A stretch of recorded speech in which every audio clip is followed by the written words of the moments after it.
आज की जो राजनीतिक स्थिति है, क्योंकि आप लोग यहाँ 11 बजे से ही बैठे हैं, गर्मी भी बहुत है, मैं अपनी बात कुछ ही समयों में समाप्त करेंगे। उत्तर प्रदेश की महान जनता ने तीनों सरकारों को बारी बारी से देखा है। 7 से 12 तक मान्या बहन जी की सरकार थी, 12 से 17 तक समाजवादी की सरकार थी और 17 से अब तक भाजपा की सरकार है। अगर उत्तर प्रदेश की आम जनता तीनों सरकारों की अगर तुलना करती है तो उनको सबसे बेहतर सरकार बहन कुमारी मायावती जी की 7 से 12 की दिखाई पड़ती है। और इसका कारण क्या है कि जब बहन जी 7 से 12 तक सरकार में थी तो बहन जी ने शिक्षा के क्षेत्र में 5000 से ज्यादा प्राथमिक विद्यालय बनाने का काम किया, सैकड़ों हाई स्कूल इंटर कॉलेज बनाने का काम किया, para medical college, engineering college, homeopathic college, यहां तक कि शकुंतला मिश्रा विश्वविद्यालय, जिस विद्यालय में हमारे मूक बधिर विकलांग बच्चे को भी आधे से ज्यादा सीट आरक्षित की गई। तो शिक्षा के क्षेत्र में बहुत अच्छा काम बहन जी ने किया। और नौकरियों के जो सरकार के द्वारा भर्ती बहन जी ने निकाला, चाहे पुलिस की भर्ती रही हो, मास्टर की, गार्ड की, सफाई कर्मी की या बैकलॉग भर्ती रही हो। बैकलॉग भर्ती बहन जी ने तब शुरू किया जब पहले ब्राह्मण, क्षत्रिय, वैश्य, मुस्लिम, पिछड़ा, एससी खूब भर्ती बहन जी ने किया। फिर बहन जी ने देखा कि बाबा साहब के आरक्षण की नौकरी खाली कितनी पड़ी है, तो देखा गया कई लाख नौकरियां खाली थी। उस भर्ती को बहन जी ने शुरू किया तो उसका नाम रखा बैकलॉग भर्ती। शुल्क कास्ट को ठेकेदारी में आरक्षण, तमाम अधिकारियों को प्रमोशन, शहरों में माननीय कांसीराम शहरी आवास योजना के तहत गरीबों को मकान, तमाम योजनाएं गिनती कराएंगे तो पूरा दिन बीत जाएगा। लेकिन साथियों, और कानून का राज, किसानों के लिए गन्ने का अच्छा दाम, ये हम नहीं कह रहे हैं। किसानों के सबसे बड़े नेता राकेश टिकैत जी ने अभी सुल्तानपुर में आए थे, तो उन्होंने इस बात को कहा था कि अगर किसानों के हित में नंबर 1 का काम किसी सरकार ने किया है, वो सरकार बहुजन समाज पार्टी बहन कुमारी मायावती जी की सरकार रही है। और हर क्षेत्र में बहन जी ने अच्छा काम किया। लेकिन जैसे 12 में समाजवादी पार्टी आई, सबसे पहले एक जो बैकलॉग भर्ती थी, ये रोक लगाने का काम किए, पिछड़ों का, एससी का, एसटी का, ठेकेदारी का आरक्षण खत्म किए, प्रमोट अधिकारियों का डिमोशन किए, प्रमोशन का आरक्षण का बिल फड़वाए और नारा सुनोगे तो बताएंगे कि पीडीए का विकास का ठेका हमने ही ले लिया। अगर बाबा साहब ने वोट का अधिकार सबको बराबर का दिया है और इस देश में रहने वाले सभी जाति, धर्म, समाज को बाबा साहब ने अगर संविधान में बराबर का जगह दिया है और आप अगर संविधान मानते हो तो आप किसी भी जाति, धर्म के साथ भेदभाव नहीं कर सकते। लेकिन समाजवादी का जो नारा है क्या है? पीडीए। उनके पीडीए का तो मैं बोलता हूं पी से परिवार, डी से दल, ए से अलायंस, परिवार दल अलायंस।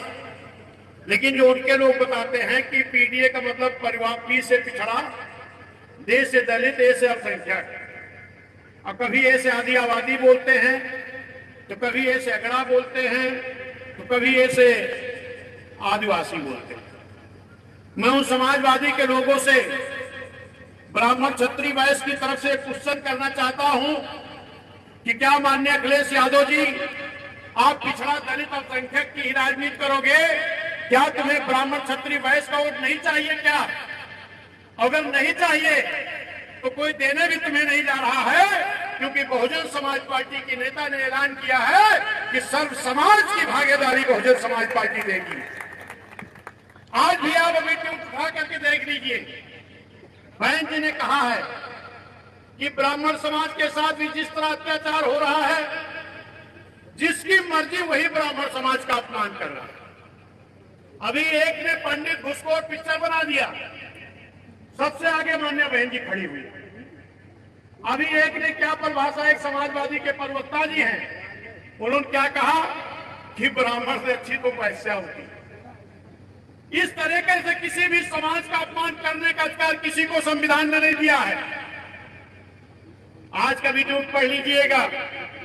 मान्या बहन जी ने कहा है कि ब्राह्मण, पिछड़ा, क्षत्रिय, मुस्लिम, एससी, एसटी, सर्व समाज के गठबंधन के बल पर 2007 में पूर्ण बहुमत की सरकार बहन जी की बनी थी। सही है कि गलत है? किसी दल का गठबंधन नहीं किया गया था। फिर मैं आज कह रहा हूं, आप करो दलों का गठबंधन, लेकिन जनता तीनों सरकारों को सर्च कर चुकी है। जनता का हित कहां है वो देख रही है। और आज भाजपा की सरकार में भी पूरी तरह जंगल राज कायम है। नौजवानों के साथ धोखा हो रहा है।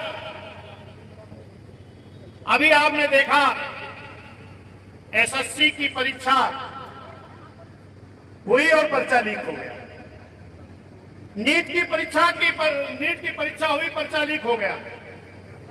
अभी हम एक दिन अपने चौराहे पर बैठे थे, क्योंकि मैं आपकी इसी विधानसभा का रहने वाला हूं। अंतपुर छतिरवा महावा मेरा गांव है। मैं आज अपने घर में आया हूं। मैं चौराहे पर बैठा था, जगह निकली थी इसी गवर्नमेंट में, और एक ब्राह्मण समाज का बेटा भी संयोग से नौकरी का परीक्षा देने गया था। और उसने पापा को फोन किया कि पापा जी, मेरा सेंटर तो मेरठ पड़ा था। बड़ी मेहनत से मैं मेरठ स्टेशन पर उतरा और प्लेटफार्म पर पेपर बिछा के सोया, क्योंकि हर माँ बाप के पास इतना पैसा नहीं कि अपने बच्चे को होटल के लिए पैसा दे दे। और जब वो गेट पर पहुंचा परीक्षा देने, तो पता लगी पर्चा लीक हो गया। तो वो ब्राह्मण समाज का ही बेटा अपने पापा को फोन किया कि पापा क्या करें, जिसको वोट देकर आपने सरकार बनाई, आज उसी सरकार में पर्चा लीक हो गया, आपके बच्चे का भविष्य तो बर्बाद हो गया। उनके पापा इधर से फोन किए कि बेटा वापस चले आओ। इस देश में, इस प्रदेश में एक ऐसी भी पार्टी है जिसकी सत्ता थी तो एक भी पर्चा लीक नहीं हुआ। उस पार्टी का नाम बहुजन समाज पार्टी, जिसका चुनाव निशान हाथी है। अब भी हम सब लोग उसको वोट देकर के सरकार बनाएंगे, जिसकी सरकार में एक भी पर्चा लीक नहीं हुआ, जिसकी सरकार में एक भी पर्चा नहीं लीक हुआ, एक भी दंगा नहीं हुआ, किसानों को अच्छी आय मिली। बाकी यहीं पर जो समाजवादी सरकार थी, मुजफ्फरनगर में दंगा हो गया, 50,000 लोगों को अपने घरों से बेघर होना पड़ा। और समाजवादी के लोग सैथाई में बॉम्बे से हीरोइनों को मना करके डांस करा रहे थे। और आज अगर वो जिंदा है तो उसी मुस्लिम समाज के बलबूते जिंदा है, जिनके 50,000 बेघर हुए लोगों का हाल लेने भी नहीं गए। तो मैं आज कह रहा हूं कि उत्तर प्रदेश की जनता ने मन बनाया है, और आपने सिद्ध कब किया? 9 अक्टूबर को माननीय मसीहा कांसी राम साहब की पुण्यतिथि थी, और हमारी नेता मान्या बहन जी ने एक संदेश भिजवाया कि आप सबको एक राज्यव्यापी कार्यक्रम माननीय साहब की पुण्यतिथि का करना है। मैंने तो देखा पूरे उत्तर प्रदेश के सब समाज के गरीब लोग, मजदूर लोग, किसान लोग, चाहे वो ब्राह्मण समाज के लोग थे, क्षत्रिय थे, वैश्य थे, पिछड़ा थे, मुस्लिम थे, एससी थे, एसटी थे, इतनी बड़ी संख्या में लखनऊ पहुंच गए कि जो कहते थे बीएसपी कमजोर हो गई, उनकी तो नींद उड़ गई। और आज अगर नहीं कुछ बचा है तो जिस दल को कमजोर कहते हैं, आज उनके नेताओं की स्टिंग ऑपरेशन कराने की इनकी जरूरत नहीं पड़ती। अगर हम कमजोर हैं तो हमसे क्यों डर लग रहा आपको? हमसे क्यों डर लग रहा है आपको? क्योंकि हमारे साथ बहुजन समाज पार्टी के साथ उत्तर प्रदेश की आम जनता है। हमारे बूथ से लेकर के, सेक्टर से लेकर के मंडल वाले उत्तर प्रदेश स्तर तक के लोग, गांव वाइज पिछड़ा संगठन के लोग, मुस्लिम संगठन के लोग, वाम सेब के लोग, भाईचारा के लोग, बीबीएफ के लोग, सभी लोग गांव स्तर तक जा रहे हैं। क्या कर रहे हैं? एक आपस में भाईचारा तैयार कर रहे हैं। और निश्चित है कि अगर हम 2007 के तर्ज पर 27 में अपना भाईचारा बना के अपनी मजबूती से लड़ाई लड़े, कोई और नहीं आपकी सरकार होगी, बहुजन समाज पार्टी की सरकार होगी। जरा ध्यान दीजिएगा, इसी बीकापुर विधानसभा में 2007 में कौन विधायक थे आपके? याद है कि नहीं? भूल गए? बहुजन समाज पार्टी के थे और यही माननीय जितेंद्र सिंह बबलू जी विधायक आपके थे। और इन्होंने जिस तरीके आपके बीच में काम करके दिखाए थे, अब इनको महेंद्र ने आशीर्वाद दे दिया है कि जाकर के क्षेत्र में काम करिए।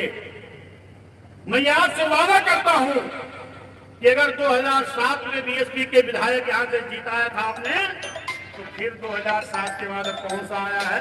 27। 7 और 27, फिर 27 में बीकापुर से विधायक जीत करके जाएगा। ये आपने आज सिद्ध कर दिया है, ये नौजवानों ने सिद्ध किया है। आज हमने देखा है पूरी विधानसभा के सब समाज के नौजवानों ने जिस तरीके से जोश दिखाया है, मैं अपने नौजवानों को धन्यवाद देता हूं, आए हुए सभी साथियों का धन्यवाद देता हूं, शुक्रिया अदा करता हूं।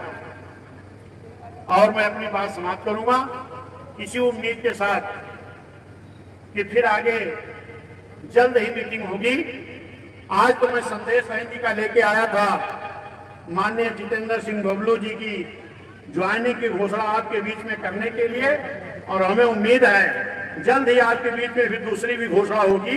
इसी के साथ अपनी बात समाप्त करता हूँ। जय भीम, जय भारत। धन्यवाद।